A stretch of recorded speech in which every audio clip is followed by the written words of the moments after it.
Chapter 12, An Age of Reform, 1820 to 1840. So, this chapter is going to address many of the problems that Americans were experiencing and their solutions to try to make the world they lived in a better place. So, groups were concerned about the abuse of alcohol, the overcrowded prisons, prisoners not getting rehabilitated, education, working conditions, the idea of making society better for everybody. The abolitionist movement is going to emerge. Women's right movement will begin as women helped the abolitionist movement. So all these impulses are going to be um, set about to try to make the world a better place. There were critics of reform, however. Some people believed it was an assault on their freedoms. If you take away the tavern and ban somebody from drinking, that could affect their way of life. So some people found a contradiction between reformers who are trying to make people's lives better and the restriction of people's freedoms. So that was an issue at this time. So jails, asylums, orphanages were all built, all with the idea that the social ills could be cured. The idea for a common school came about where there was a tax-supported state school system open to all children. Very popular in the North. A lot of Southerners resisted. Many planners did not want to be taxed to support poor white children. This movement was led by Horace Mann. In 1816, the colonization movement really took off with the American Colonization Society, and the idea was to send free African Americans back to Africa. So they promoted the gradual abolition of slavery and the settlement of blacks in Africa. The country of Liberia was established by the colonizationists. Many throughout the North and the South supported this idea. Henry Clay, John Marshall, Daniel Webster, Andrew Jackson. And for those in the South, they saw this as a way of ridding the country of free blacks. However, most blacks were opposed to colonization, and they didn't come here willingly. And now that they were here, they felt they were just as much Americans as anybody else. Here's a pamphlet issued in 1848 about going back to Liberia. The idea of militant abolitionism is going to rise up at this time. The religious idea that slavery was a sin. They're going to reject gradual emancipation and colonization. The idea is blacks should become equal citizens now. And the most famous of these abolitionists was William Lloyd Garrison, who in 1831 started a weekly abolitionist journal, The Liberator. And there's Garrison right there. This is a masthead of Garrison's The Liberator from April 1st, 1864, in the midst of the American Civil War. So the abolitionist message will be spread. 100,000 members are going to join the society. They'll distribute pamphlets and newspapers, books, novels, broadsides throughout the country. Most of them are going to reject the idea of violence. They believe more in moral suasion, convincing slaveholders to end their sinful ways, shaming Northerners into action, because really the whole country was complicit on slavery. Here is an abolitionist book for children with the letters of the alphabet, and A is an abolitionist, and B is a brother with skin. So again, the idea, get young children actively involved in understanding of the evils of slavery. So they have a new vision of America. They assert that the freedom was universal entitlement.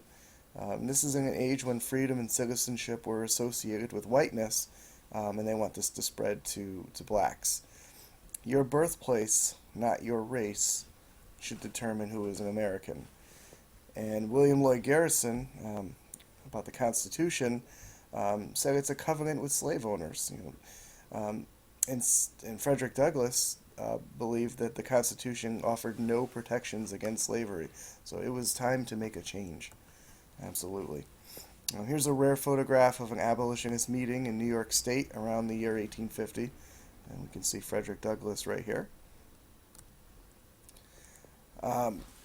Abolitionism and blacks. Half of the Liberator subscribers were blacks, and several were leaders of the American Anti-Slavery Society. So we had some prominent black abolitionists as well as white abolitionists.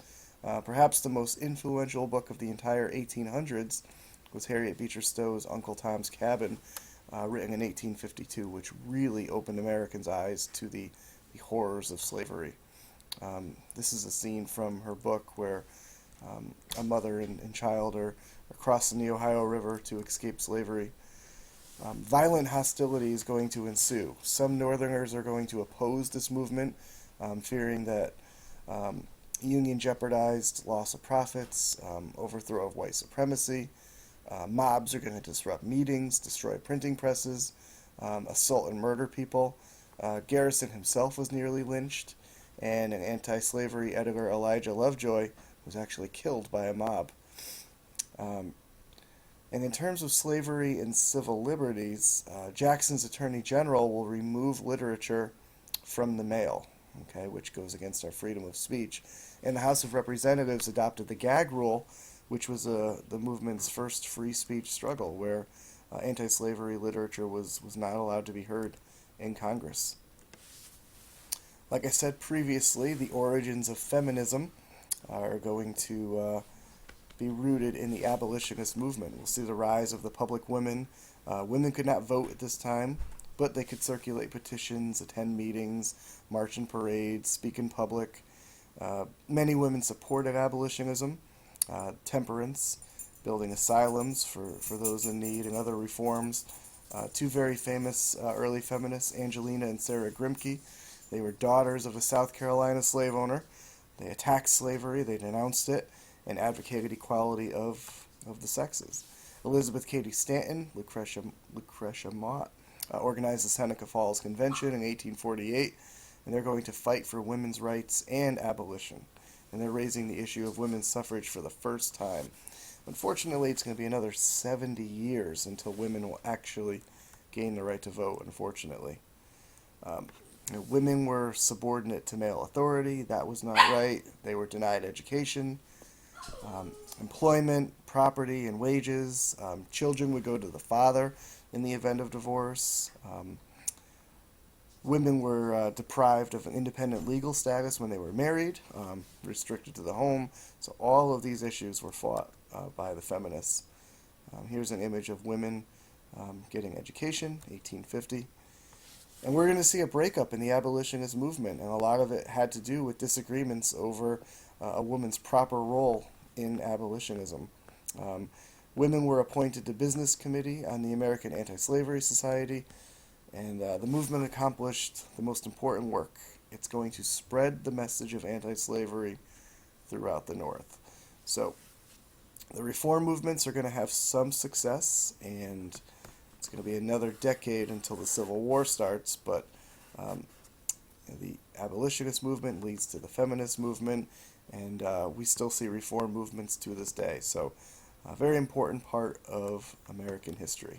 All right, that concludes Chapter 12.